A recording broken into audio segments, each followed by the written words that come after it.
30 अगस्त 2022 को अरेस्ट किए गए 8 भारतीय नौसेना के पूर्व अधिकारियों को कतर की एक निचली कोर्ट ने फांसी की सजा सुनाई। हैरानी की बात तो यह है कि सजा दे दी गई है, लेकिन आरोपों का स्पष्टीकरण नहीं किया गया है। लेकिन इन मामलों पर भारत सरकार, उनके विदेश मंत्रालय और अन्य का क्या प्रतिक्रिया आया है, उसे आगे इसी वीडियो में बात करेंगे।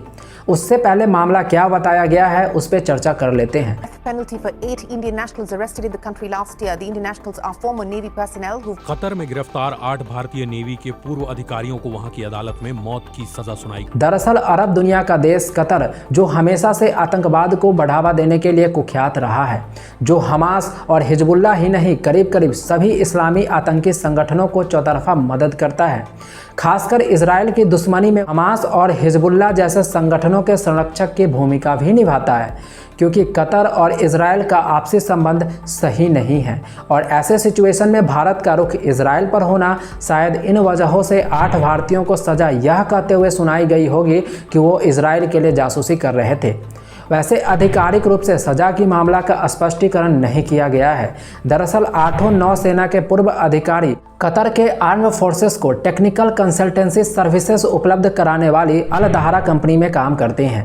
30 अगस्त 2022 को कंपनी में काम करने वाले 8 पूर्व नौसैनिकों को 2 अन्य लोगों के साथ अरेस्ट कर उसे सॉलिटरी कन्फाइनमेंट में डाल दिया गया था। इसके बाद 3 अक्टूबर को अल दहरा ग्लोबल के CEO खामिस अल अजमी इनकी जमानत के लिए पहुंचे, तो उन्हें भी गिरफ्तार कर लिया गया और 2 माह तक सॉलिटरी कन्फाइनमेंट में रख दिया गया, लेकिन बाद में इन्हें जमानत पर रिहा कर दिया गया।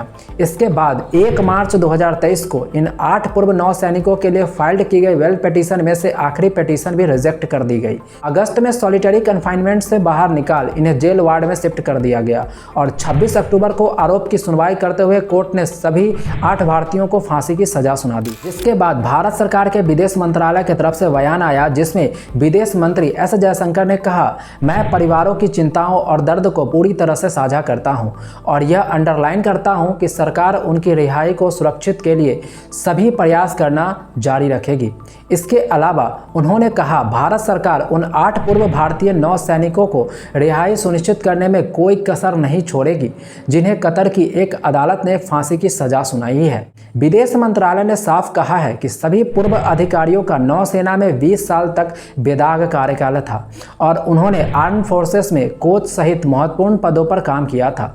इसके अलावा कहा कि हम मौत की सजा सुनाए जाने के फैसले से बेहद स्तब्ध हैं और फैसले के विस्तृत ब्यौरे का इंतजार कर रहे हैं। हम परिवार के सदस्यों और कानूनी टीम के संपर्क में हैं, जिससे वह भारतीयों को सभी डिप्लोमेटिक कंसल्टेशन और कानूनी सहायता देना जारी रखेगा। वहीं कांग्रेस नेता शशि थरूर ने कहा कि उन्हें भरोसा है कि विदेश मंत्रालय और प्रधानमंत्री मोदी इस मामले पर तुरंत कार्रवाई करेंगे और कतर सरकार से उच्चतम स्तर पर बात करेंगे। उन्होंने कहा कि ये पूरा मामला रहस्य से भरा है और इसमें ट्रांसपेरेंसी नहीं अपनाई गई। वहीं बीजेपी नेता सुब्रमण्य स्वामी ने सोशल मीडिया पर लिखा, भारत सरकार को इन 8 को दी गई सजा पर अमल होने से पहले ही मामले में दखल देना चाहिए और उन्हें बचाना चाहिए। जो सुनवाई हुई है वो गोपनीय रखी गई है, इसीलिए हमें इस बारे में कुछ नहीं पता।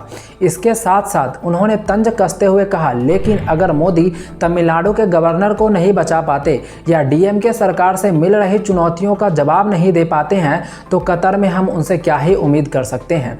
इसके अलावा वरिष्ठ पत्रकार प्रणय उपाध्याय लिखते हैं कि विदेश मंत्री एस जयशंकर ने उन 8 लोगों को भरोसा दिलाया था कि उन्हें राहत मिलेगी और उनके साथ बायस्ड एटीट्यूड नहीं अपनाया जाएगा। दोस्तों, आपको क्या लगता है, भारत सरकार इसे कैसे हैंडल करेगी? अपना ओपिनियन कमेंट बॉक्स में जरूर बताएं। धन्यवाद।